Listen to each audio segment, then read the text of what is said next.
Hey, what's happening? Before we jump into the show, I wanted to see if you had any music on a hard drive. You have a band, you have a project, and you want to self-release your own music. Well, there's an easy way to do it. You can go to distrokid.com/VIP/hyphenate and go get your music up on all the streamers. You keep 100% of your royalties, and you can get 30% off by using this code. It's a great, easy way to get your music up on the streamers and share it with your fans, your friends, your family, your mom, your dog, everybody. Everyone wants to hear it. But go to distrokid.com/VIP/hyphenate, HYPHENATE, and send me the link. I want to hear it too. Send your mom the link. Send your dog the link. They all want to hear it too.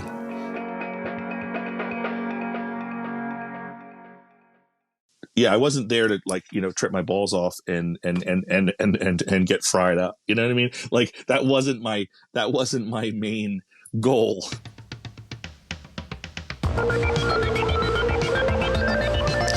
What's happening? Thanks so much for tuning in to Hyphenate with me, your host, Randy Randall. This is our show for Thursday, March 6th. Wow, the year is flying by. Here we are, third month of 2025. What the hell? Today's show, I'm very excited to present an interview I did a couple weeks back with Jeremy Dean, an incredible graphic designer. We heard him there on the top of the show talking about going to Dead & Co. shows. He has done an insane amount of great graphic design work that you've probably seen if you follow the Dead & Co., if you are a fan of punk music in the last 25, 30 years, you've probably seen some of Jeremy's work. I first came to be aware of him with a collaboration he did, or not a collaboration, but a crossover bootleg type of project he did called We Can Discover the Wonders of Black Flag, where he took the Grateful Dead traditional steal your face skeleton with the big, window in the skeleton hole of that face and put the Black Flag bars in there. And we talk about it a little bit in the interview, but I saw that online and said, oh my God, I need that. And I think I had a hat, like a kind of desert camo hat that I wore for the whole tour of 2013 when we did the An Object stuff, all the No Age record and Object. We did this tour all over and I had this hat and I just thought it was the funniest, coolest thing I had seen at the time. I don't know if I was, fashion forward or if I was just a goof. But I liked it and it was fun and I wore it a lot. And it's great to finally sit down with Jeremy. I think we kind of became Instagram or social media friends around that time just because, that's what was going on. I would tag him in the pictures.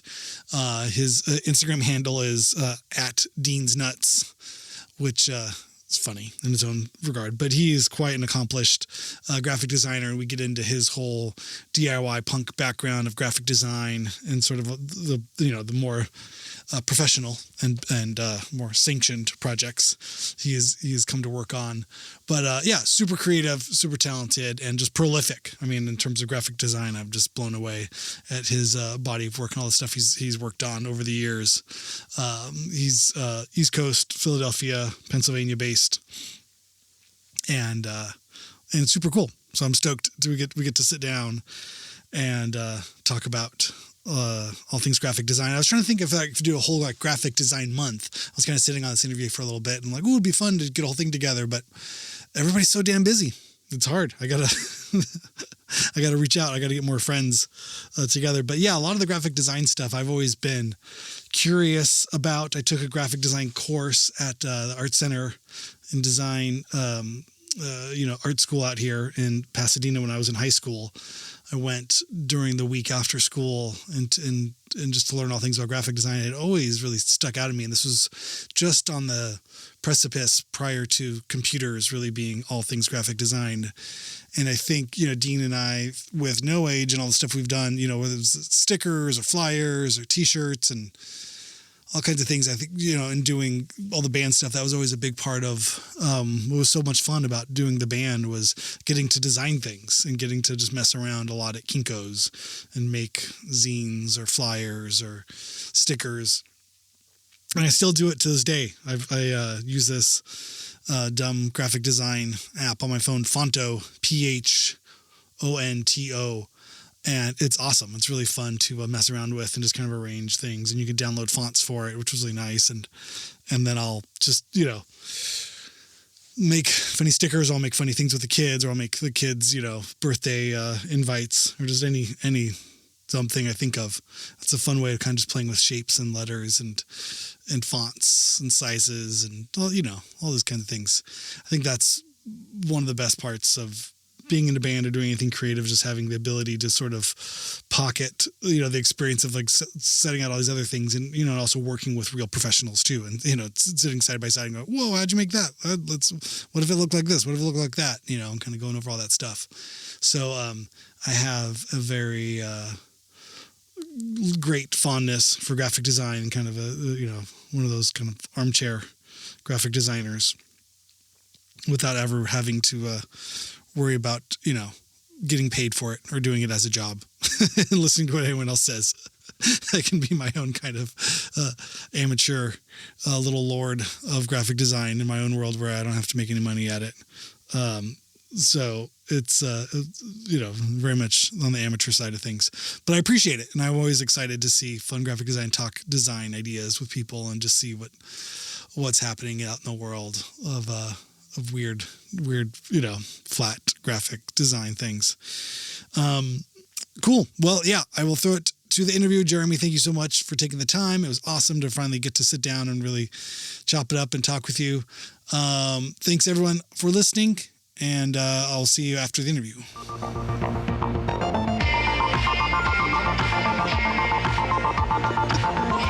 Jeremy, thanks for jumping on Hyphenate. How you doing, man?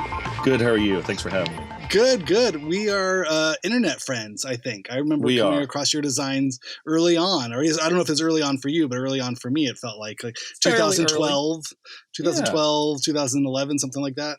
Yeah, only 20 years in. Oh, perfect, right? Yeah. So tell me, where are you from, and how'd you get started? The graphic design, I guess, is the topic. I'm from the suburbs of Philadelphia. And have always sort of been, interested in art at any point in my life, and figured out at some point, once I got into skateboarding and punk rock and all that good stuff, that, I realized that there was an art element to all that. And, and what was it? It was design. And, I was also lucky enough to grow up around a little bit of that, because my father had a small ad agency, and I saw guys, doing mechanical layouts, and was just very curious. So looking at type and looking at, record covers and skateboards and all that kind of stuff, that's sort of what propelled me into the design world, really.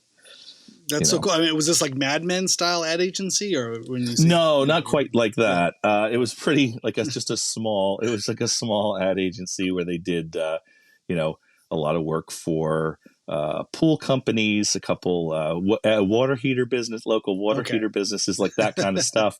But they were making ads, they were placing them in magazines, they were doing all that kind of stuff. So there was a stat camera there was press type, there was there was a typesetter. It was all sort of, it was in the 80s. So it was very, there was a wax roller and all that kind of drafting tables. And to me, that was fascinating, that sort of whole end of it. And then luckily, I'd work there in the summers, packing boxes and sweeping the floor and killing weeds. And there's a adjoining print company to that. And when I would wait for my dad for a ride home from work, I would sit in the art department and make stats using the stat camera, so I could go home and make silk screens to make myself t-shirts. And and look through all the clip art books and look through all the press type, the stacks of press type and all that kind of stuff. And, it just sort of, that's really what kind of bit me, was like, oh, this is equal parts fun and, very, a lot of creativity involved in it. And it, I really didn't see any other path forward after that, much to my father's dismay. But, you know, did he want you to take over the advertising firm, executive or lawyer? No. He just wanted me to have something that he considered maybe a more stable line of employment. And I was just like, what am I going to do? I'm not going to go to business school. I'm not going to, I'm not going to be a lawyer. That's for sure. I really didn't see any other path forward. So that's where it all kind of started too. And plus I thought if I could work in, if I could make t-shirts, if I could do album covers, if I could do all this stuff, and I had no real concept of what that actually took. I thought that would be a lot of fun too. And it didn't seem like it would be, killing me on a daily grinding basis. you. Yeah. Making t-shirts for friends. And is that how you started out? Did you make shirts for your friends' bands or for skate crews, or what was it's funny. I had a friend, my next door neighbors, my best friend growing up, and we were friends from when we were like really little. And we sort of had the same kind of trajectory in terms of music and skateboarding and all that kind of stuff. And he was just like, I'm going to learn how to play bass and I'm going to form a band.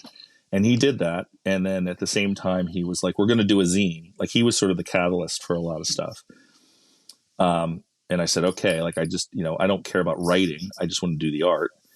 And so, that's what, I ended up, when we were in high school, we ended up doing that. He ended up doing a band. I did the graphics for the band, did flyers. I did, the 7-inch cover and all that stuff. And then we worked on a zine together, and, he helped conduct the interviews and kind of put it all together from a production standpoint. And then I was just like, I just want to do the cover, and I want to do like the little headers for record reviews and show reviews and all that kind of stuff. And that's sort of, was sort of my little kickstart as well into that on my own. That's awesome. What was his band called? His band was called Instant Justice, which was very funny. But I know it's very gnarly. Really gnarly from a bunch of between 14 and 16-year-old kids from the suburbs of Philadelphia, and practicing in a cul-de-sac, Instant Justice. It was just, I was like, okay, guys. Yeah, we're taking it serious here. Yeah. Don't anybody laugh. That's amazing. And then what was the zine called? Was it the same name as the band, or was it? No, the zine was called Keep the Faith, is named after a Warzone song, nothing tongue in cheek about any of this. This is earnest it's very that's amazing. It's hilarious. Like, I mean, even then it was kind of funny. I mean, it was a little funny because we were just like, gosh, we're just like these little kids in the literally we're like across the street from a cornfield, and we're Hey, man. It was funny. It's great. Yeah. Well, it's so funny when you realize, and it's a great example too of just how style is. It's creative. It's made up. It's in your mind. It's fabulous. It's not necessarily always a product of a place or a time, or in a lot of ways that is this. I mean, I guess how do I say it? Like in the sense that like all of these things are valid. You know what I mean? Like from kids to this thing, you know what I mean? That's like a perfect example. I was going to say it seemed anachronistic, but actually when you realize like in a vacuum, you would think, oh wow, this is so odd. But when you really know teenagers, and especially punk teens, it's like, well, this is completely ironic and completely, you know what I mean? Like to the point of like where the joke is so serious, it's deadly serious, kind of thing. And what's so weird is that we like most of those things, you make it you do one issue, and then you're already on to something else. Mm-hmm. Oh, right, of course, yeah. But there was just a book called like Cut and Paste that was just put out, which is a great book. It's just this whole catalog of American punk and hardcore zines, and it's somehow the cover is in there. I ordered the book not knowing anything, and I'm flipping through, and it is as like a full page thing, and I'm going, how did that happen? Oh, that's hilarious. Like we did that in 1988, and it was like, how did that? It's just the fact that sort of has still stuck around. The butterfly effect of something. Yeah, you put something out in the world, you never know where it's going to land. It was very weird. It was very, very strange to have that. To kind of see that go like, oh wow, how did that wind up here now. Yeah. But yeah, it's what happens. Yeah. So then from high school and laying out physical typesetting, I mean, you must have then run straight into the digital world. I mean, you were kind of there, on the front end of already knowing enough to know and then see a professional working physical studio, or a graphic layout, sort of operation, and then the computers. That was probably one of the first things computers, especially home computers, revolutionized. Absolutely. Was the graphic design, the printing, the print shop. Which, became the Photoshop on the computer. So by the time I was in my sophomore year of school, so I finished my foundation year of all my basic classes in art school, ended up transferring to Temple University's art school, which is called Tyler. And from there, that's when I was really first introduced to, like, I had a friend who had a like a little Mac Classic, and he had like print shop and like that kind of stuff. But then there were a couple guys that I became good friends with who were a little bit more advanced than me that had already been working on like various forms of Apple computers and using like early versions of Photoshop and Illustrator and all that kind of stuff. And I was like, whoa, this is crazy. And they were so like, especially my friend Alan, who I met in school. He was eventually a partner in the first company that I worked for, House Industries. He was just so far ahead and had in his apartment. He had a little Apple IIc. He had a printer, a scanner. He was like fully set up, and it was just, to me, that was like mind blowing to see all that. I was still trying to, like, I just started to learn how to do that. My dad's business had just transitioned into starting to use, like, they were kind of like half analog, half digital. So I would go over there after everybody had left for the day and start to work and learn and start to work on school projects eventually.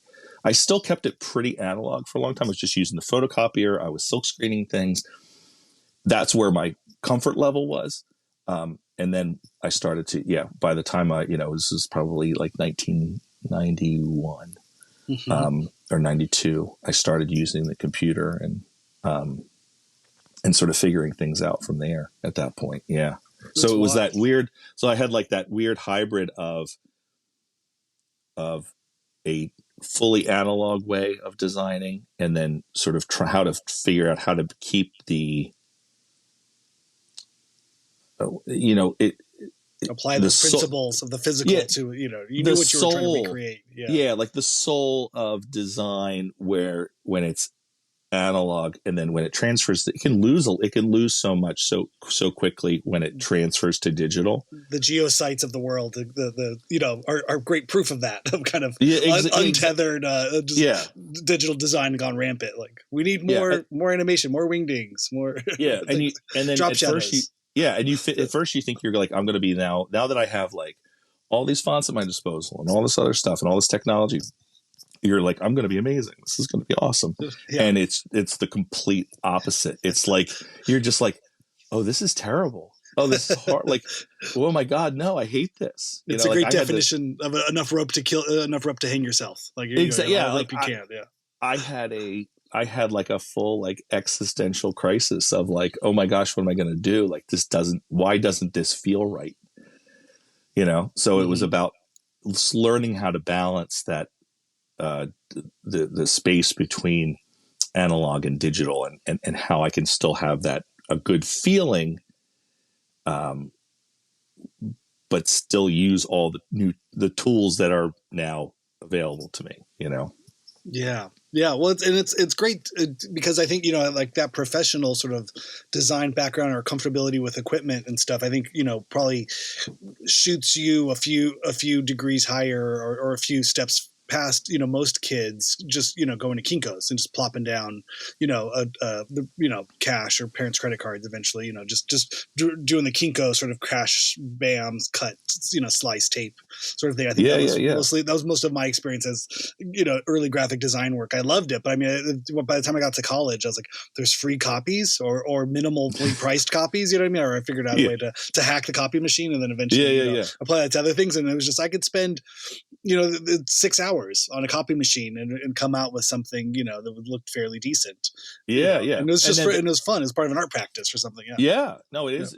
That's, I mean, that's sort of the fun part, is the tactileness of it, Mm-hmm. most of the time, if it's like the fun part is sort of like gathering the pieces and figuring out how you can get it into the computer while still retaining some sort of soul, and then putting it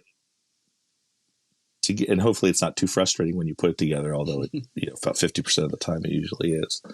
Yeah. But like, yeah, I think that's a big part of the fun of a lot of this stuff too, is that, Yeah, just holding stuff. Yeah, and just holding things and cutting things. And I made this zine while I was in college. I mean, just for myself and a handful of friends. I called it Made with Paper. And it would just be like in between classes, or if I had nothing else to do, I'd go to the library, pull out books, and then just, sort of bang something together there. But I felt like I was able to achieve this sort of like creative flow state. I think in some ways where you're just like, all right, enlarge, enlarge, cut, this abstraction, this kind of desired effect of just like, finding whatever the dot printing of these old like 1960s printing processes, and enlarging them until you're just like, it's nothing but dots. Here we are, we're getting lost in this space, and then you nudge, you bump the thing, like now we got a wave pattern, now we got this, now we got so many of these kind of key elements that would go on to later mean something else. But yeah, think about how much that though, like that helped shape you, right? Oh yeah, and like what how that informed you later on, and how that kind of made you go, oh, I did that thing for fun, or just experimenting, but now I can take it and put it into this like more of a real world application. Like I feel like most of my time is spent like the best time I have is spending time when I don't have any one thing to actually finish or complete at the moment, but if I'm self-motivated to kind of just start doing stuff, I get so much more out of that experimental time that will fuel another 20 projects. Yeah, that's like a woodshedding kind of moment. I mean, it's call it like musically, like just having the time just to sit and work through something, cover a song, take apart a song, put it back together, and then you have now some pillars you can build around new ideas and kind of ideate from. Yeah, I never thought about it in the context of songwriting, but I can totally understand that too. Like you cover something that you absolutely love, and you're like, oh, there's that little part, like let's see how we can take that little piece and put that into this other thing. Like that's why like, if you're super influenced by somebody and you're kind of like early on, which I did plenty of, you're looking at a lot of other designs and you're sort of like, you're going, well, I love the way that looks. Like, let me take a little bit of that, mix it with a little bit of this, and see what you get. And that's how that's how you find your. Think about how many bands found their style that way. That's how. Oh yeah, that's certainly how designers find their style that way. I mean, those early days, I was like, I learned a new chord, and it looks just like the other chord, except now it's this many frets down or something. Or just finding a chord shape, and you're like, that's a whole song. There we go. And I think that was a big part of Dean and I, my partner in No Age. When we started, he had the code for Kinko's. It was back when you used to punch in a code. He knew the one on Coldwater in the Valley. And so early days, after practice or just whenever we were just dicking around, we'd just like, hey, let's go to Kinko's and be there at midnight. And there's that vibe. There's a feeling of like Kinko's at midnight is a weird place. There's a guy with like lots of legal papers, in a briefcase, and he's going through a divorce and hasn't showered in a few days. There's somebody just trying to sleep in there, and there's a couple, art school kids or it's a funny place that it kind of exists out of time. And I think we made a lot of creative decisions and a lot of experimentations in those sort of zones. I'm a firm believer, because I still work like best at night. Mm-hmm. I always have. And I don't know what that is. But between 10 p.m. and about 2 a.m. is when everything really kind of flows for me. Yeah. It might be the ADHD. It might be a couple of, whatever else, but like it's quiet. Even when it's different. It is. It's super quiet. There's no distractions. You're not going to be getting text messages. You're not going to be getting a phone call. You're like, everything's kind of like sort of done. and you can kind of focus in. And when I was in school, I was like that, where I couldn't sit down at 11 o'clock in the morning and start, hammering out projects. It was like, no, I have to think about things all day and do other things and get other stuff done. And then I know come nighttime, I can kind of sit down and there's no other distractions and I can just kind of work through it. And once you get into that little state where you're kind of just going and you're not overthinking it, it's a great place to be. But midnight at a Kinko's. This was pre-coffee. Yeah, we were still so young. We were 18, 19, didn't even know what coffee was. We didn't need coffee. Yeah. We were buzzing. We were buzzing at 2 a.m. anyway. We were just having fun. You're just up. Where are we going after this? This is the start of the night. Yeah, what's going to happen next? Exactly. And then go home and get 2 hours of sleep and then go to a full day of college the next day. Yeah. You're just like, I got class at 8, but whatever. Like, I just got to get this done. I was like, okay, I'm going to be at Kinko's there's a 24-hour Kinko's. Great. 3 o'clock in the morning. Cool. Let's go. Okay, I'll be there. Yeah. You'll find me there. But it sounds like, you had a little bit more formal understanding and training prior to that. But obviously, working in that world of punk and sort of in that sort of world, I mean, there borrows a lot from that aesthetic. So I'm sure you were able to sort of straddle both worlds, but with a fundamental sort of understanding, or at least an eye towards the art of it, and not just of the let's cut, ripping pages to see, to make that effect. Kind of thing. It was like you knew what it was. Yeah. Yes, because I was looking some of the bigger influences, other than you're a Jamie Reed, who had sort of such a great composition of things, and it sort of exemplified that kind of punk aesthetic, but done in such a way that it was very artfully done. Really, the stuff that I was looking at in a big way, it was stuff that guys like Jeff Nelson was doing Discord, and it was sort of more of a Discord touch and go amphetamine reptile kind of world that I was kind of really looking at design wise, which wasn't particularly quote unquote punk, but there's a certain way that there's a certain approach. And, I like that there was a cleanliness to the late 80s straight edge hardcore scene. And so there was, there was that aspect to it. And then there was the other that was a little rougher, but still not super cut and paste punk rock as well. Right. Yeah. I think that 90s aesthetic had a sort of a throwback, like a 60s or mid-century modern kind of kitschy thing, but also this very sort of grunge, where it's spray painted. I think all those Fugazi records, spray painted stencil on the back of a Marshall grill. So now you have this the kind of great, industrial dot pattern, polka dot pattern of the grill, but then the stencil across it, so it's this sort of formalism and this breaking of form kind of a thing. Yeah. And it's, it's a typewriter type. Right. It's, a lot of just B-roll photography and random things and the edges, the exactly. And the way it's all kind of put together just always felt fantastic to me, and that was to so influential in terms of how I was kind of looking at everything else. I mean, I designed type for a while, and it was by accident that I was doing this, and I was using rub down letters, and I did some rub down letters and was using it for school projects that later became a font called Crack House, but I realized when I picked up it was a Gravity record, 7-inch. I forget what record it was. It might have been a Heroin 7-inch.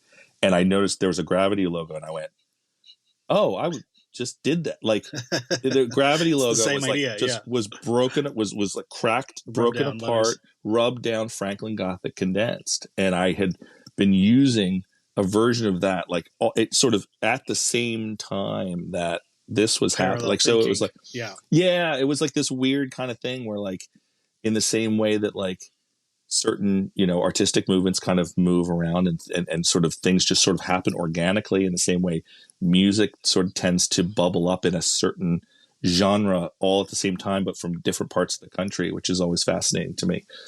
I feel like there was a lot of that kind of just similar thinking, like it was that evolution of the original punk aesthetic, but like, where is it moving? Right. You know? Yeah. Inspired by, but embraced for this time, for this mid to late 90s, you know. Exactly. Yeah, Paper, you know, grocery bag screened 7 inches and, you know, that kind of stuff. So it was like, yeah. Yeah. It's huge, but it's also the, you know, the idea of these sort of subcultures pre-internet and social media too. You know what I mean? Where that's sort of, you know, you really were finding this weird thing from, you know, for this, whether it's through skateboarding or through, you know, bands on tour, stickers, zines, things would get passed around. You know, I mean, there was interconnected, there was a larger world, but you'd have to, there were only portals, or there were a few, like, you know, odds and ends of portals, bookstores, record stores, zines. You know, you'd have to like hunt and peck and find the way in. Like, I see this is what's coming from San Diego. This is what's coming from DC. Well, you know. 100%. Speaking and like skateboarding, like the way it changed from the 80s of like, you know, skulls and crazy and like certain kind of like a more elaborate graphics into this like, you know, New Deal, which you know, Neil Blender really kind of was the one that kind of like had already been sitting in that world. Mm-hmm. But then all of a sudden there was so much of that was just very like a Todd Swank and a bunch of other like very loose, you know, fat marker, but photocopied, like just the total antithesis of that.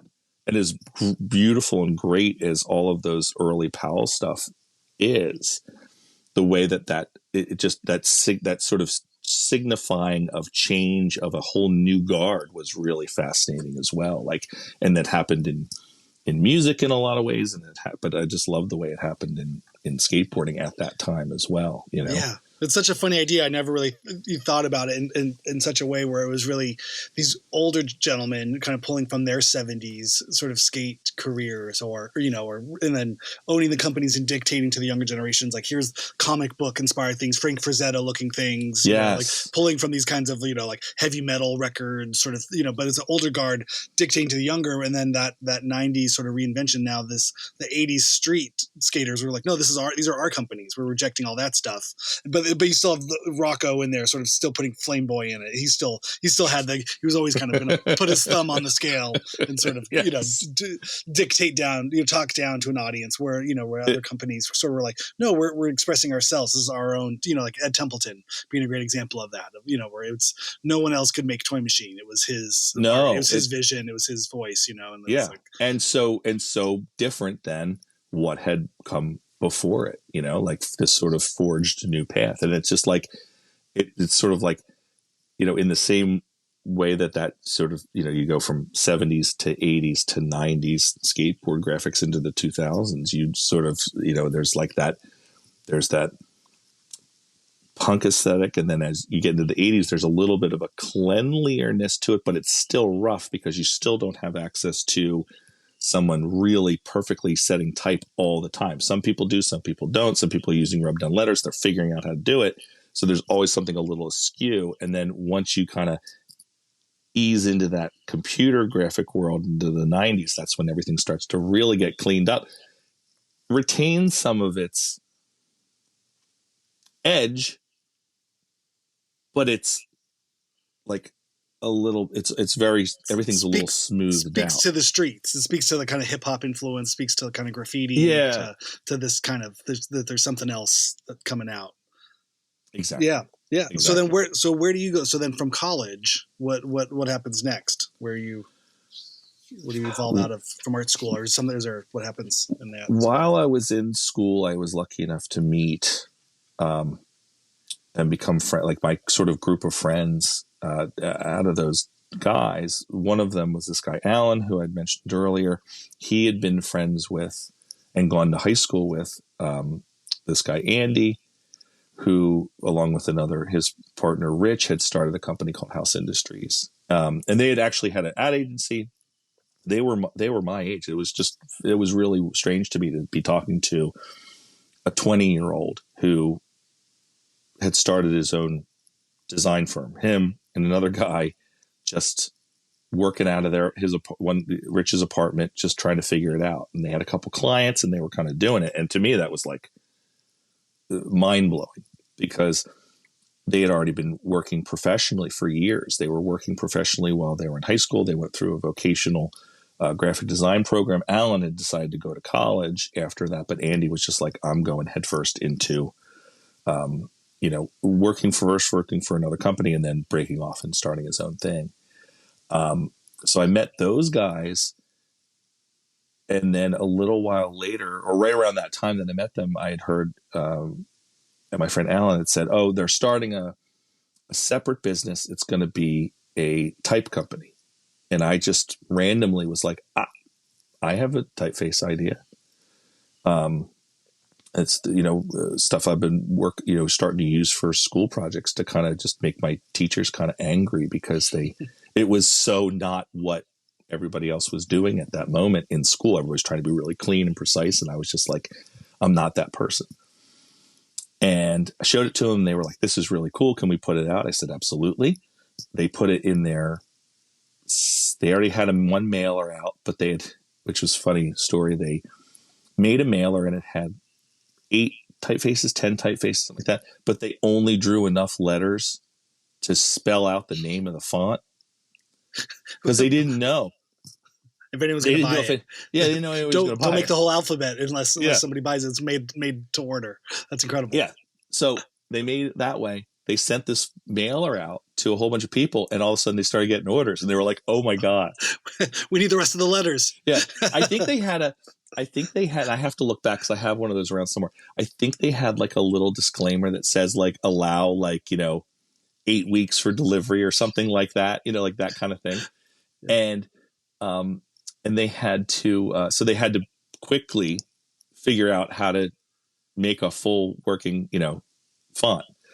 I'm a little naive to the technical side of this. What does it mean? I mean, I know what a font is, but when somebody at that time would buy a font, well, I mean, in my mind now, I'm thinking of like, you download a DMG, to your phone, or you download a bundle from the internet. But what was it like then? What did that consist of if you were to buy a font at that time? It was you get it on a floppy disk. Okay. And it was like either like a true type. I forget what the font formats were back then. But there was a program called, and I used to I don't know why I can't think of it right now. But we used to do all the so you design your A through Z, 0 through 9, and all your punctuation, and then later, we realized, we have to have international characters and all that kind of stuff. But you'd put it into, it was called Fontographer. That's right. And you'd put all the letters into corresponding boxes. And then you had another window that would pop up, and you would do your kerning pairs, where you would start with A and you'd do B, and you usually put another letter next to, you do 3. So you do like A, and then you do A, B, A, C, A, and you would just make sure all your kerning pairs went together. And you would do that with every letter against every other letter. And then all the numbers and kerning your punctuation to those letters and all that stuff. And then you would save that, and then you could generate a font file from there. Wow. And kerning is the space between letters, if people don't know. Kerning is the space between, yes. Gotcha. Yeah. Sorry, I lose a little, don't want to take anything for granted. Right, yeah. Well, I don't, I'm not sure. I'm not general audience sort of talk of it all, but that's huge. But again, it was digital, but it would come on a floppy disk. This was this world of the things, there was and you download it, and there was no, you couldn't burn you couldn't burn a CD then. The only way to do it was to put it on a one of those 3.5 inch floppies, and send it in the mail. That's incredible. And the customer's base would be cool designers or ad agencies or firms or design firms who are looking for their new font for whatever their clients would need. We don't want to exactly a lot of agencies because it wasn't cheap, and individual designers could, back, then, you really couldn't afford. I mean, you were sort of like, hey, what fonts do you have? Can you put it? Can you load them up on a floppy so we can exchange? It was like trading tape. It was like trading tapes. Like you were like trading different floppy disks of fonts and stuff like that. And there weren't a ton of bigger or small digital foundries. There was T26 that was just starting. There was Emigre that had been around for a while. I'm trying to think who else was there, but like, I gave them that font. They were like, we love it. We'll put it out. They put it out. It became fairly popular. Like all of a sudden it was being used on MTV game shows, and it was the font of disaster if there was a plane crash or it was like all of a sudden it was just sort of like, and then like it showed up on like the second Vanilla Ice record. And it showed up on Tupac's Machiavelli. Oh my God! And I'm just like, and I'm still in, I was still in school at that point too. So I'm just like, what? Like, it was really weird. It was just like, what's going on? That's wild. And there's no royalties. Yeah. There's no real attribution, is it, or how does that work? Yeah. Well, so I was getting, which is great. I was getting royalties on sales from the business. So like, incredible. They didn't have the licensing thing then isn't quite what it is now. Like there's a different licensing, and it's a little bit more formal. I think then it was just sort of like, you buy the font and okay, you're going to have 10 users. Okay. It's going to be X amount of dollars or whatever it was. But I had like I still do to this day have like a handshake deal with those guys that it's, that I get royalties on sales, and it's a whatever percentage it is. And, they've always been obviously very, very fair. They're still very good friends of mine.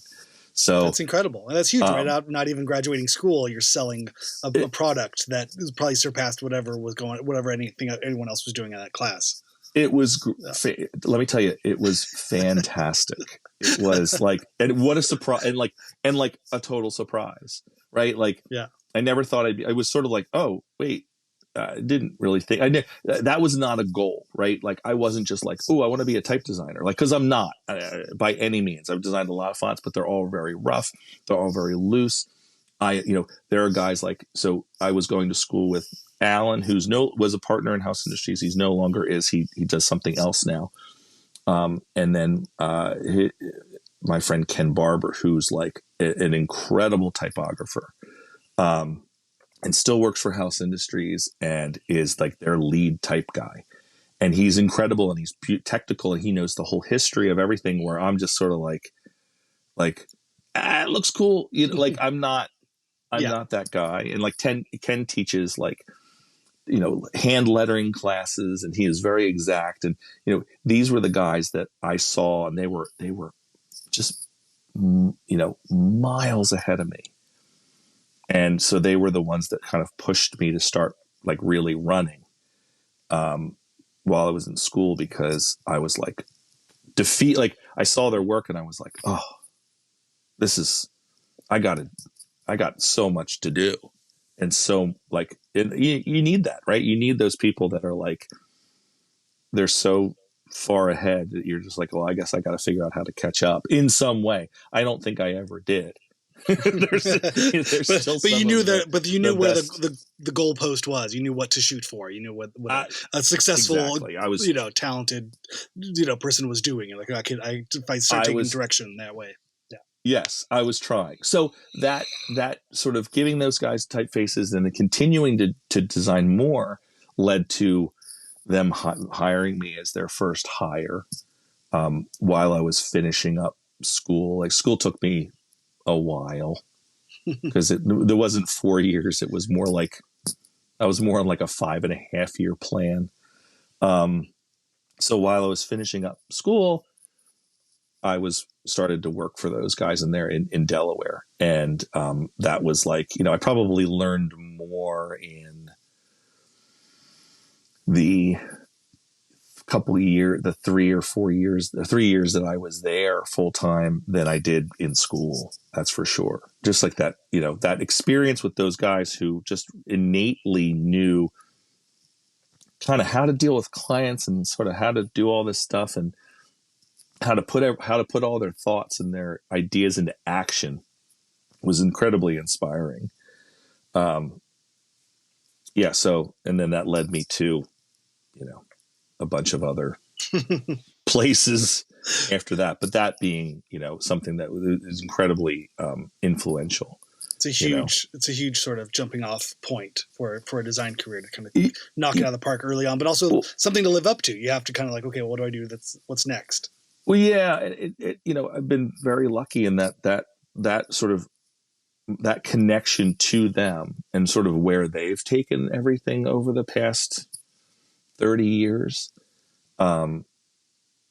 is having that connection to them. And like, I work on some projects with them every once in a while still. I've just been working on something they just rebranded the LA Kings and did a with the logo, they did a working typeface that goes with that, in a series of weights and italics. And I'm kind of working on a small merch capsule that's going to kind of go with that.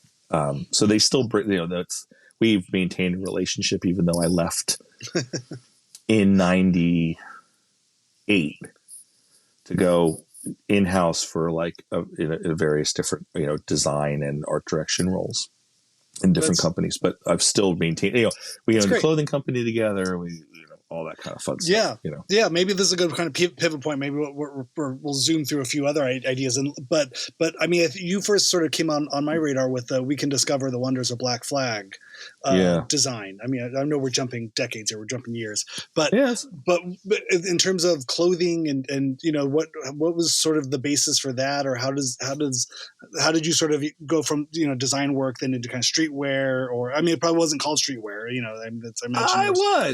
definitely was. I mean, even when I was in college, I was fascinated with sort of that I had from the early days of like Stussy and that kind of stuff. So I was wearing like, a lot of like skate clothes. And then I loved all this surfwear stuff too, because I spent a good time as a kid at the beaches in South Jersey. And so I'd go into surf shops and I'd buy Jimmy's and I'd buy Maui and Sons and Town and Country and like all that kind of stuff, Yeah. And I loved all those graphics, and I lived it. Like the early Jimmy stuff was really influential just in terms of how they approached everything and those collages and all that stuff. Like Jim Ganzer, like very like super, super influential. And then once I saw Sean Stussy stuff, that was like, whoa, this is like, huge, like another thing that was like, oh, this is so like totally speaks to me. It's like hand type and photo collage and all that stuff. So because of all that, and then there was that, and I wasn't it's funny, I wasn't into the rave scene at all, but there was that whole world of Fresh Jive and Gypsies and Thieves, which was like, and con art and all that stuff that was like that mix of, it was graffiti culture, it was hip hop, it was also rave. Mm-hmm. And I just immediately went, oh, love this. Like I just immediately was like, I love this. And there's a world, there's a point of view. It's a lot. Yeah. And it sort of took what Sean was doing, where he was taking like, he was taking bits of like Comme des Garçons and surf culture and mixing it with, hip hop and logo knockoffs and all that stuff. And then these guys, there was a lot of like that mixture of graffiti and then bright, like Rick Klotz was doing all this like really, great typography, bright colors, crazy stuff. And it was just all of that just made sense. Like it was just of that moment. It made so much sense to me. So I was really into that as well. And I sort of tried my hand at like making t-shirts during that time while I was in school. I couldn't balance the two. I couldn't be like, but it was fun. And I sold it at a local shop near me that sold all that other stuff. They were like a snowboard, skateboard shop that sold, all of those other brands at the time. And that was really fun. So, I always wanted to do something else that was like a t-shirt thing. I had done a brand called House 33 with the House Industries guys. We had a store in London for a little while, which was insane. We had done collaborations with some Japanese brands like Bounty Hunter. And we worked with like everybody from like George Cox, the guys who make the the traditional creepers, and we worked with like Lewis Leathers, like the leather jacket company. Like did a bunch of that kind of stuff, which was really fun. But as that kind of was winding down in its first iteration, I was listening to a lot of classic rock, a lot of Grateful Dead, a lot of other stuff. I was looking at the Black Flag roadies of the later era Black Flag, and they were wearing like Dead t-shirts and scraggly beards and long hair. And I was like, this is really cool. I came across this a picture of a Dead lot shirt that said, "We can discover the wonders of nature," that had a weed leaf in the center, but it was this double steely thing. Thought it was I just thought it was such a like that. The Grateful Dead graphics are just incredible, right? So like, and I saw that, and I was thinking about so much about Black Flag and their sort of jammy era, and 85 and 86, and process of weeding out, like all that kind of stuff. Like it didn't, and that stuff didn't, that did not resonate with me as like a 14, 15-year-old kid. It was like I was like, this is so like I just couldn't get my head obtuse. around it. Yeah, I didn't know where it fit in everything. It was hard. It was hard to like figure out like what was going on. But I just thought it was a funny little graphic, like to kind of do that version with Black Flag, and I thought it was funny. I did it, and I just sort of had it. I just kept looking at it, like, what am I going to do with this? I was like, oh, I kind of want to make shirts.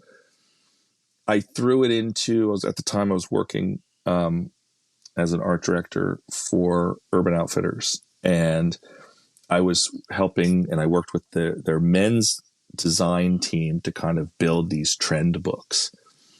And I would I'd throw in my own personal little things into those books just because I thought it was just to see, like, and I remember that was like the first time I took it, I had made it, and I kind of chucked it into this little book just as for fun. Nobody really noticed it. It was just sort of like one of these things where it was just a whole, like, you're getting like an overload of photos and graphics. It's a vibe. It's a feel. Yeah. And then a friend of mine owed me a favor, and he worked for a screen printing business, and he was just like, why don't you print some of those Wonders of Black Flag things? And I was just like, okay, I'll do it. And he printed me, I don't even know how many, maybe 50, maybe. And I just sort of put them up on early days of Instagram. I put them up, and I just was like, at first I just sort of started sending them out to friends, and people were like kind of into it. They were like, this is really fun. And then people kept seeing them, and they're like, well, how can I buy one? So I sold off the rest of them, and then I used that money and ran another one. And then and it just kept kind of, and then I was like, there was something about it that was like, all right, well, what other elements can I add to this, but kind of keep it the same? I was sort of using this at that time. I was thinking about like that intersection of like fine art and graphic design, and like where certain guys that are known for certain things, it's that repetition of the fine art discipline of like, I've got a style, I'm going to do that style, and you're going to see the same elements, and you're going to see it over and over and over and over again. And I'm going to beat you over the head with it, whether you like it or not. And that, and I just sort of like type of movement, but exactly, but writ large. I mean, it goes back a long time. Look, Shepard did it, Cause did it. In some ways, Barry McGee has done it. Like in certain, like there's a like this repetition. But going back to even, I don't know if you can see where my finger out here, but like even stuff like this, like this is a Lee Ronaldo, amp that has but featuring the pop art style. Yeah. So like even like in like Warhol, like all that's like Herring, Warhol, all that, like it's just that like here it is again. So this was sort of my experiment in that, like fine art / marketing / iconography / logo. It's branding. I was just like, okay, this is here it is. Here's my thing that I've been thinking about for a really long time. And I've been thinking about that repetition and what that does and how that does and how long does that last. And, just when you're sick of looking at it, when other people are sick of looking at it, there's still somebody else that's still just sort of seeing it for the first time.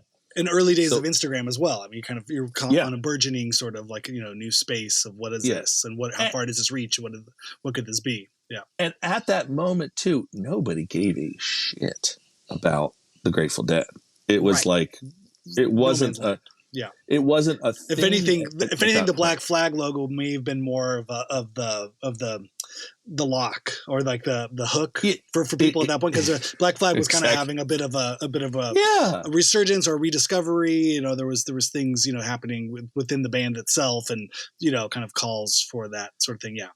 Absolutely. within a certain punk rock underground, relative to the size, not in mainstream culture necessarily, like the Dead would go on to reignite. But in that 100%. 2009 to 2011, there was the Flag reunion band, there was the Black Flag band, there was a kind of call of reunions. This is the one that people wanted to see. Everyone's still alive. Why isn't Henry getting up doing something? Yeah, exactly. So like that was just, and it was like at that time too, like I wasn't really actively freelancing for anybody. I had done, years of working with, in the late 90s and early 2000s, working with Jade Tree for a long time and doing a lot of work with the bands that on that label and a bunch of other bands. At that moment, I really I didn't have any one band that I was working with. I was like really looking for just something creative outside of my day to day that I could kind of have fun with. And it just turned out that it was, because it kind of resonated with so many people, it just was like, okay, well, I'm just going to continue to do this and see how it evolves and see where it goes and where it kind of takes me. And it was, it was probably a good choice to continue, because there's plenty of things that you do and you do one of and you go, that's it. Yeah, but then there's other things where exactly. Or then other times you're just like, I'm just going to live and literally beat everybody over the head with this for the next however many years. Sure. Well, it gives you a sort of space or permission to sort of occupy this new social media landscape, rather than just putting pictures up of your coffee or the eggs you made that morning. I have a logo. This is what I'm going to do. This is my addition to this space that's ill-defined anyway. We don't know what it is. It was this thing like. It was a thing without thinking too hard about it that kind of kept me moving. Right. It was a thing that like was just sort of like, okay, I'm going to make some stickers and that's going to be fun, because making stickers is fun. Right. You have like making a physical item in any form, whether that's a record or a skateboard or a t-shirt or whatever it is just fun to get that thing in your hands. Yeah. So making stickers and putting them up places and give them out to friends and all that kind of stuff. That's the fun. The fun part for me is like making something and like, oh, you like it? Cool. Here. Yeah. The circle's complete. That's from concept to satisfied, sort of like scratched that itch. There we go. We've completed the circle. Yeah. Yeah. Like it's fun. Simple. It's fun to give things away. It's fun to like make stuff and hold it in your hand and then be like, and then people go, oh, I kind of like that. Here you go. And then they do something with it. They put it on their car or whatever. I'm like, I love like, so it turned into, so it's kind of was just a goof that turned into a fun thing to kind of see, where it would take me. It's cool. I have a little bit of biographical stuff just as we're talking. It's funny. I think, when I first saw it online, I think I reached out to you because my wife grew up in Marin and she's a couple years older and she was a Deadhead. Mm-hmm. And she saw them up in the Bay Area. She saw them in Vegas, in that last tour. And, and it was always kind of a funny joke, because I would come from a sort of, skate punk sort of background. But I always, in research and, working in record stores, I was like, oh yeah, Greg Ginn was a Deadhead, but it was kind of the secret until it wasn't the secret. And then it was a way of pissing off the punks, when he and Henry grew their hair out. It was kind of more how can we, just the uniformity of everybody being a skinhead from the early 80s to then the mid 80s. Now we're just going to noodle out here and we're going to, do this thing. And so I always thought it was funny. And early on, Dean and I played a Halloween show and I was like, it would be funny if I dressed up as Jerry Garcia, be funny because our band was sort of a weird art punk band. You know, we weren't really punk things straight. But so I put a big wig on and had a big shirt and stuffed it. At that point, I had to stuff it. Now I could fit the role a lot easier. But the point, I was young, and then it was funny, and then we got to be friends with Chuck Dukowski and Keith a little bit because they were doing stuff and they were around, and Chuck would play the smell. And then we did this thing called No Flag where we played I think I remember that. Dean played the drums and I played the guitar, sort of filling in like for a whatever era you want to say, but it was Chuck singing and it was bass and Keith singing and Chuck playing bass, and it was super fun, and it was a really fun thing. We kind of played with the logo a little bit, and again, but it was in that sort of predated the flag thing. I think there was a lot of ways we're like, oh, well, why are we doing it with these guys? I think we probably ruffled some feathers, and we were just doing it for a goof. Our friend put on a show on. We did a big free concert in the park, and then at the end they came out. We just did 4 songs. Keith would only sing the songs that he sang, from those that first 7-inch, or around that time, but it was really fun. It just sort of felt like a goof and as a thing to reference. And then we got asked to play a Fate, that magazine Fader had like a party, and they had it was like a Grateful Dead themed issue and a party. And so they asked if we'd go and do a Grateful Dead cover. And again, I was not playing those kind of riffs or anything at that point. Sure. So we were like sampling and doing kind of weird, fucked up, kind of psychedelic, sort of noisy take on it, which I don't know if people really gave a shit about or liked, but it was fun. And nonetheless, so this was probably around that like 2010-ish, 2009. 2007, 2008, 2009, somewhere in there.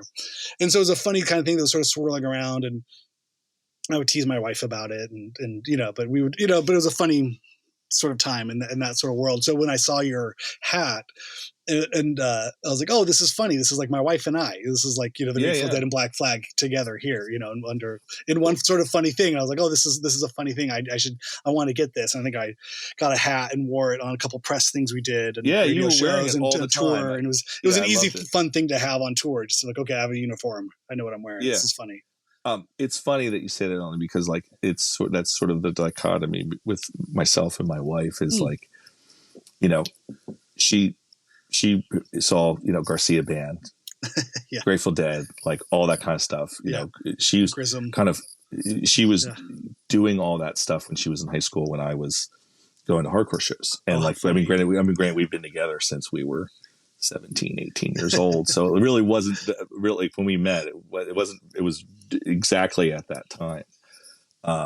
Which is funny though, but I love that sort of dichotomy. And then too, like the funny part about a lot of this is like a lot of the guys who were like a little bit older than me, who were like full on like hardcore dudes, by the time like probably very early 1990, like that sort of that space between like the beginning of 1989 and the end of 1990, I feel like there's so much that changed during that time within like a lot, like at least from like the hardcore world and other stuff.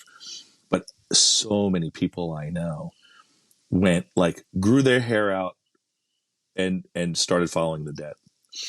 Like it was like they were like straight edge hardcore dudes, and then it was like a good year and a half later they were going to Dead shows, and like wild. That's like they were it like, and it was the pendulum swing of it all. Maybe it was fascinating to me as like sort of just from like a like a cultural standpoint, was watching this happen, watching this shift happen. And it was like I was like, wow, this is really. I think there was the first part of me like that as a kid that was just like, what the fuck, but then like. Yeah. But then, like, really analyzing, like, oh, this is a very interesting, like, why do these two scenes kind of tend to gravitate towards one another in that way? Like, where is that? Where are the parallels, and how does all that stuff connect? Because I mean, so many people would DM me or email me and be like, dude, these are like my 2 favorite bands.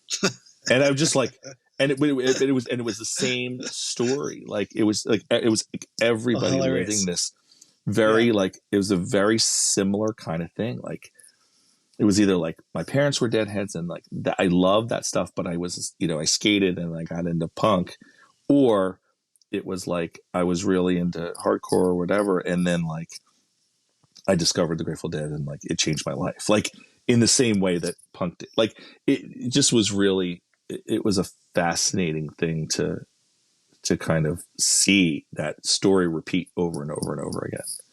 I loved it. Like I still love it. I still, people still tell me that, and I still go, "This is so cool." Like the zeitgeist, you've tapped into something. For what that does. Sorry, for what that does is like, I don't know. Like it just, there's something really. I really find it very interesting, and just and why does that happen, and how is it out there, and how does all this, why do they connect so much, it's just, and I think it's, probably about it's a certain way of thinking, a certain way of approaching the music, and a certain way of touring and putting out your own records, and all that DIY kind of mentality that both that band has always exuded, as well as the whole, punk hardcore scene in some way. And what happens from that? So it goes from, some stickers, a few shirts, and then it continues to grow. I mean, where does this journey lead? I mean, I have a few guesses, but maybe not to where I thought it was, like it was the kind of thing where it was like I was doing it and it was fun, but then like, Dead and Company happened. And I was like, oh, that's interesting that they're like, because they did the Fare Thee Well tour kind of thing. And then I was like, I wonder what's going to happen after that. And then it was like, all of a sudden it was Dead and Company. It was John Mayer. And it was like, and I'm like, oh, and then at some point John reached out to me and was like, dude, I would love a shirt. And I was like, at first I kind of joked with him. I was like, is this like a sting operation where I get taken down at, like, I go to the show and I've got like a stack of shirts in my hand. Get him. And I'm just like, get him, charge. You're going to jail forever. Like, like that kind of thing. He's like, I assure you that's not what's going on. And so, ended up going to see him, going to see Dead and Company, and then like going early and like going and hanging out with him and giving him a bunch of shirts and pins and stickers and all kinds of stuff. And strangely enough, it developed into this relationship of, working with him, starting to work with the band, which I still do. Like it was not where I never in a million years did I think like, oh, this thing I'm doing is like a fun goof is going to turn into, the band is somehow going to find a singer-songwriter from the early aughts and reunite and emerge into the one of the biggest national touring acts in the world. Yeah.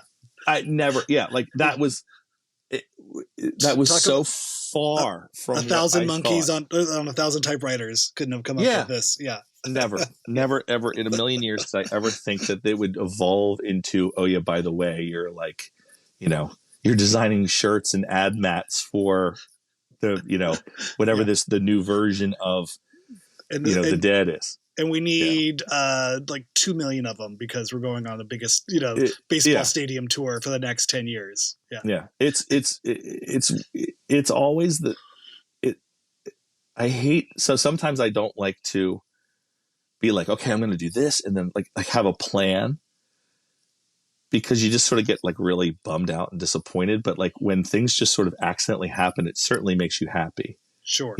Like this was all just sort of an accident.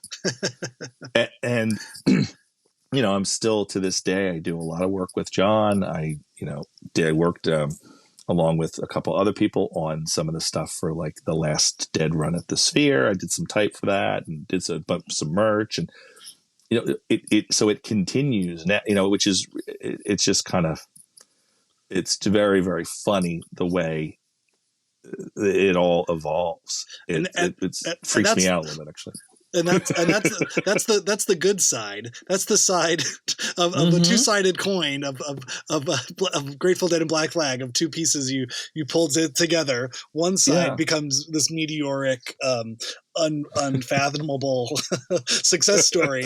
And knowing what I know as a fan of the Black Flag and how not a fan I am of the new Black Flags or organization or contemporaries or Black Flag, what's the other side of that coin like? What's the Black Flag experience of all of this? It's funny. I know it's funny. Like I sent, somebody had given one of my shirts to Chuck at one point and then got a picture. Then somebody else I know got a picture of him. He was wearing the shirt somewhere, which I thought was amazing. Chuck's great. He loved it. Dude, he loved it. Like I got like an email. I don't know if it was his wife or whatever, but like I sent a big package of stuff like years ago to them. I know for a fact that like people that I've known have worn the shirt to go see like the newest incarnation of Black. And Greg Ginn has seen it and been like, oh, that's great. Oh. Like, which is crazy because they're not litigious. That's what, Greg is nothing if but litigious to his own brother. Exactly. Knock on wood here. Okay. I see. But I've noticed, and like I've noticed sort of the paywalling and sort of the protection and sort of some privatization around some of that stuff. So I assumed there was already some kind of C&D, stuff around that, or maybe I guessed wrongly. It seemed like this is probably to protect some of this. No.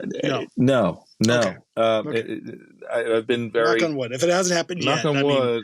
If it hasn't happened yet, you're probably in the clear, I would imagine. I mean, it's been No, I know, but I know that he's seen it, like people wearing it, and they're like, he's like, oh, that's cool, that's funny, and that's sort of been the reaction. It's kind of, I love it. Like I love the fact that like that's the case, and especially like that, former members of the band are like, oh, this is really fun, this is really cool, like I love this. Yeah. So.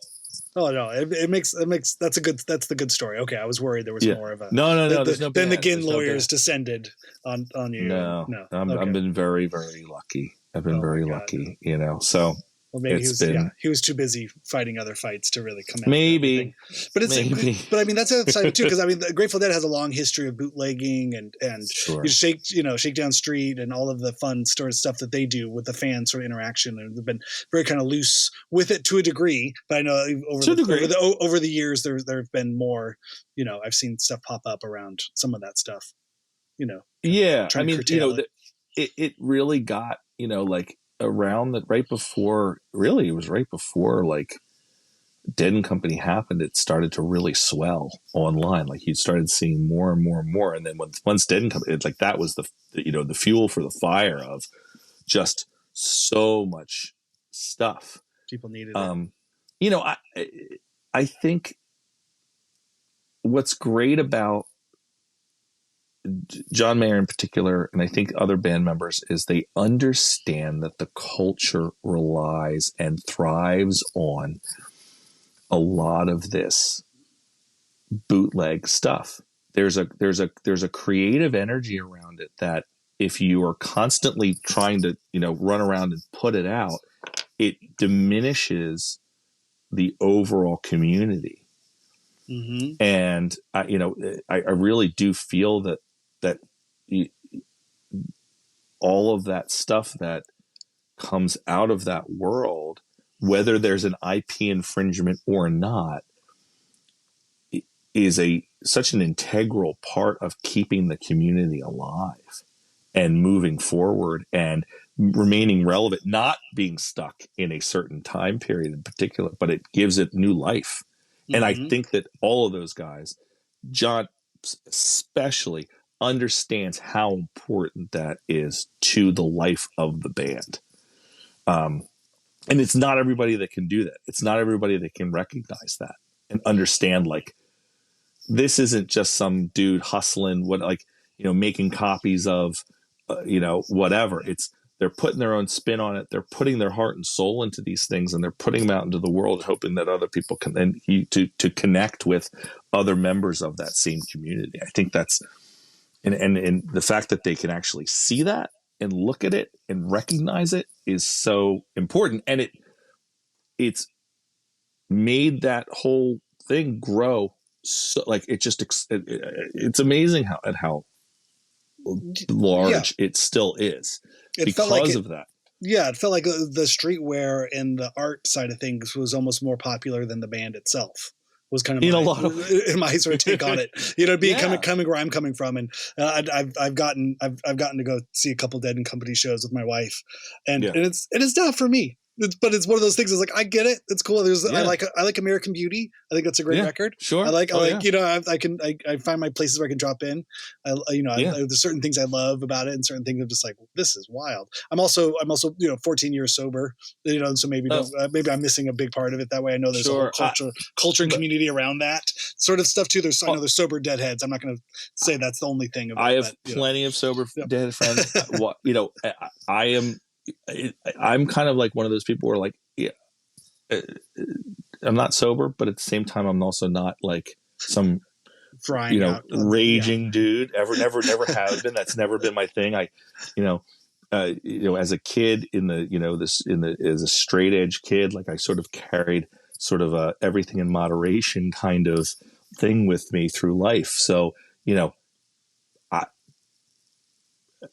I think maybe out of all of the Dead and Company shows I've been to, I've had like a beer or two, like literally, like that's it. Like I go to because and also too, like there's a work element to this as well. I'm talking with management. I'm doing certain things. We're setting up in the lot to sell stuff when we had our t-shirt thing Play Dead. Like we were doing a lot of stuff. Like I wasn't there to get I wasn't there to like trip my balls off and get fried up. You know what I mean? That wasn't my main That's what you were there goal. You were there for that. No, not at all.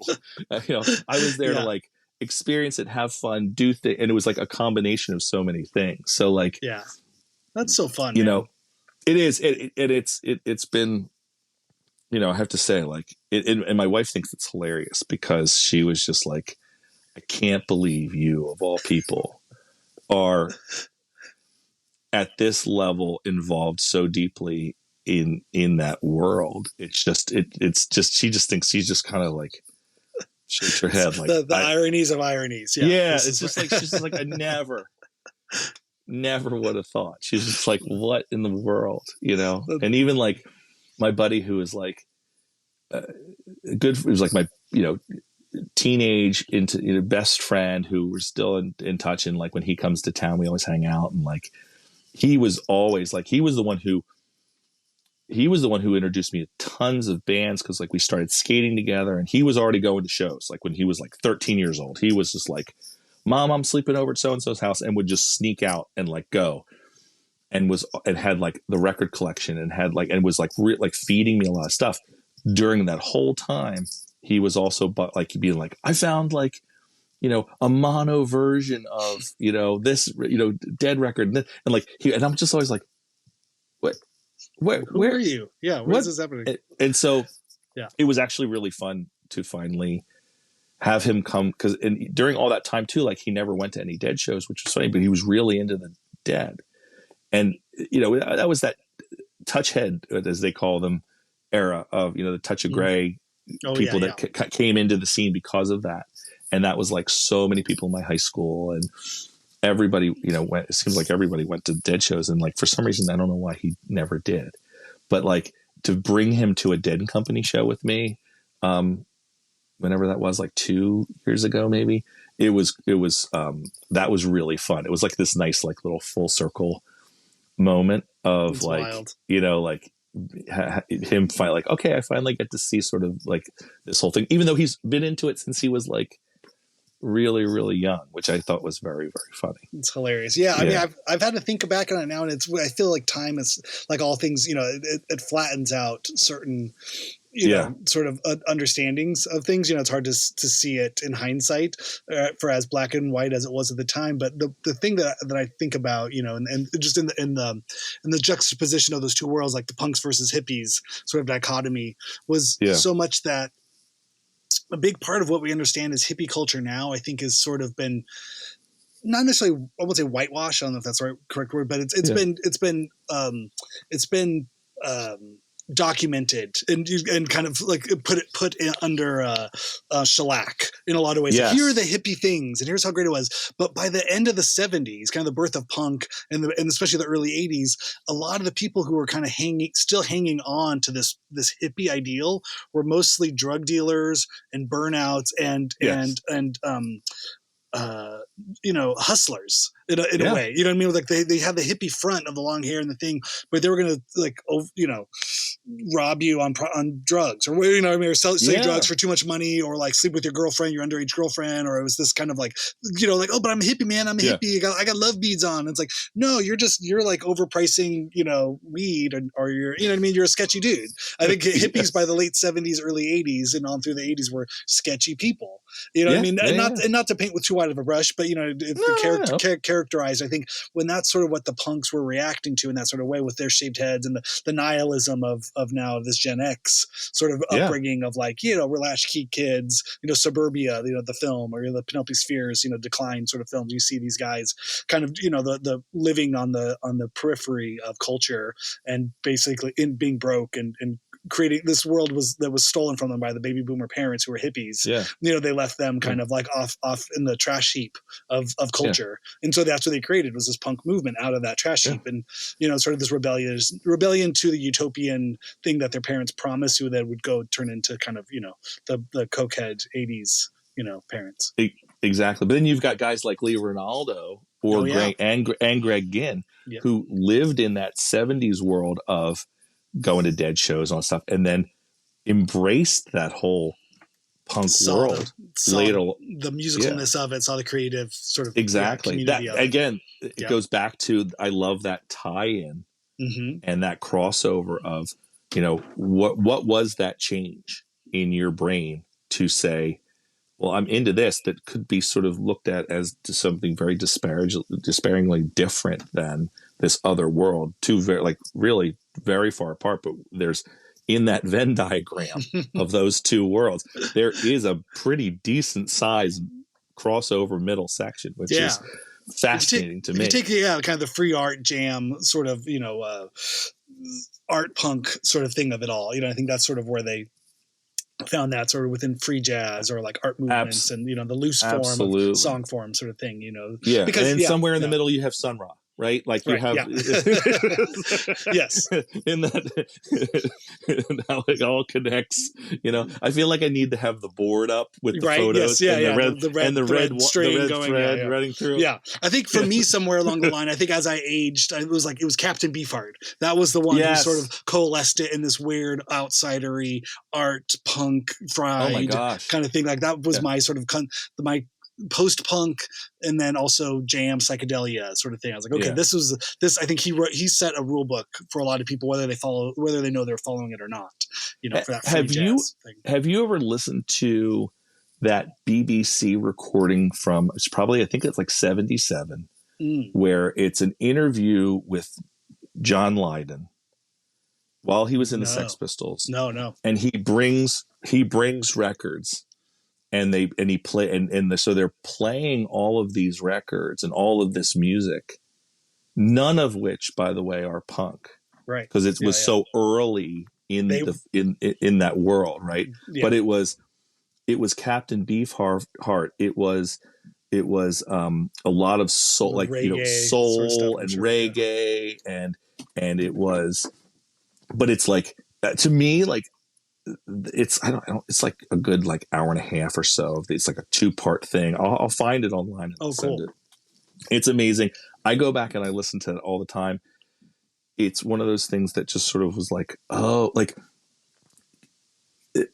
love context, because you think about things 30 years, 40 years after the fact, and you don't understand what was happening at that moment. When you understand what was happening at that moment contextually, and realizing either how way far out advanced certain things were and how crazy, like, because certain things you just sort of go, yeah, I get it. I've seen it before. I understand, now from what happened however long ago. But you think about it in that moment and how it really kind of, how people looked at it and went, whoa, like, had to really stop and go, wait a second, what? Yeah, I think of a film like Breathless. It's one of those things that's hard to watch and experience anything but like boredom from a modern perspective. But at the time, yes. there was jump cuts. There was he broke all of the rules of filmmaking that would just become amplified to the nth degree outside. Yeah. But for the first time to see it, you're like, okay, the context of knowing where Breathless fits in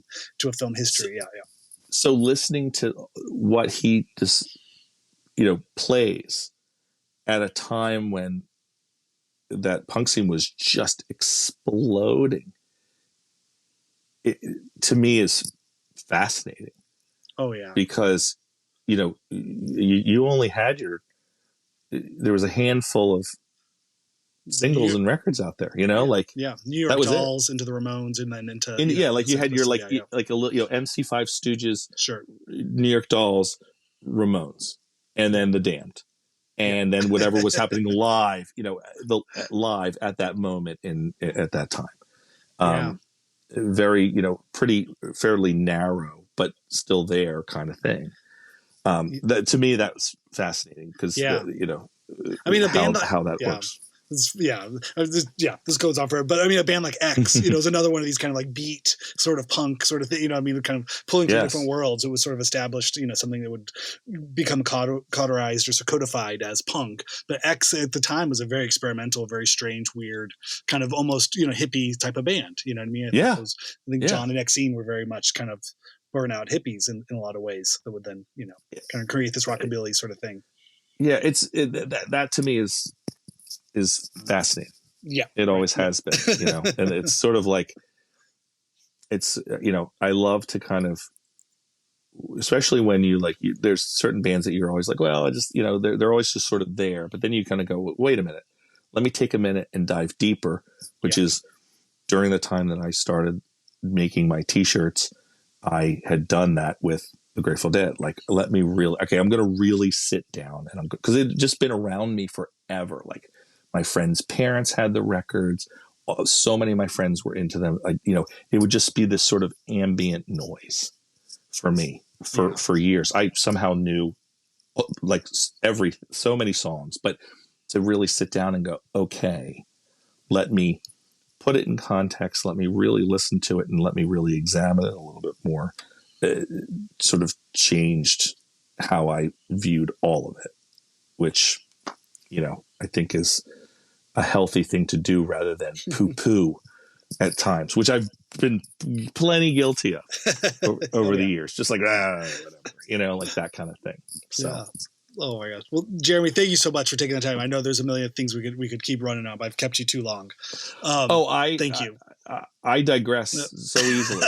It's great. So it's perfect. I appreciate you. I appreciate you having me on, and it's been fun. It's perfect. Yeah. Where do you want people to find out more about you? Where do you like to send people if they want more information or want to get in touch or buy things? Instagram at Dean's Nuts, and that's a whole other story. It started as a joke. Sure. But here we are. That's all things so there you go. Yes. So go to at Dean's Nuts on Instagram to find out more. And are the We Can Discover the Wonders of Black Flag. Is there an ability to buy those still in today's world? There is. Yes. I do. Okay. I do. If you look at my Instagram, you'll see I'll do little limited runs here and there of stuff. So it's not too frequent, but it happens. Yes. Cool. Because I do it when I want to. I do it when it's fun. And that's great. And then you have official stuff that people can buy as well. Designs. Not anymore. Used to. Well, no. I mean, you design for the band themselves, so it's almost like. So and that shows up when that shows up.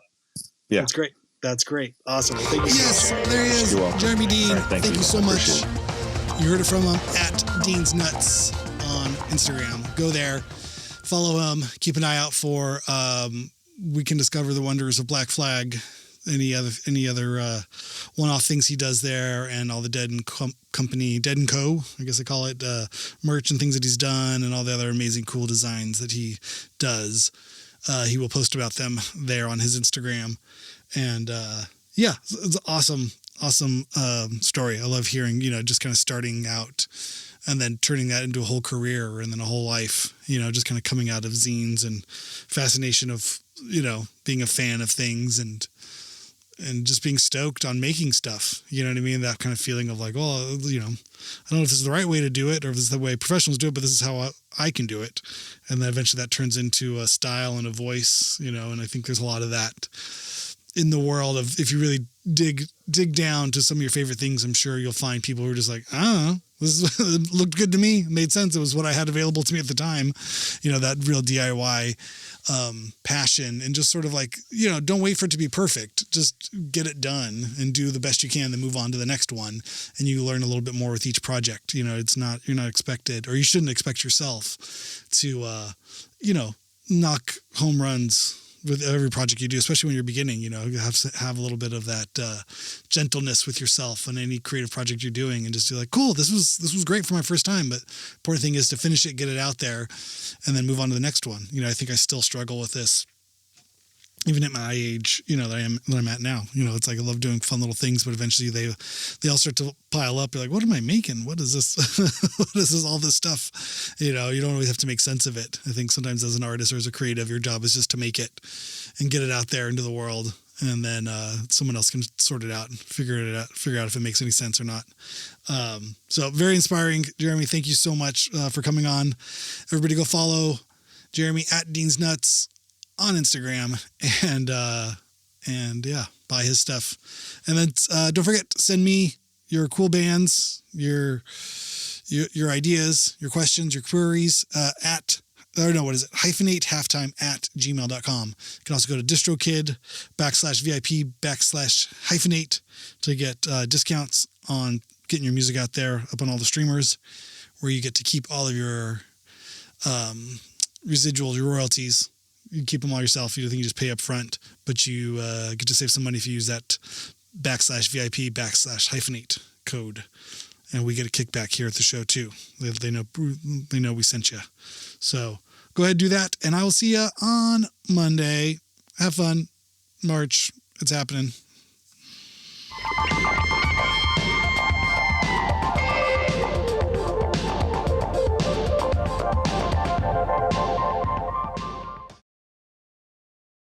The Gravity logo was like was broken. It was like cracked, broken apart, rubbed down Franklin Gothic condensed, and I had been using a version of that, like it sort of at the same time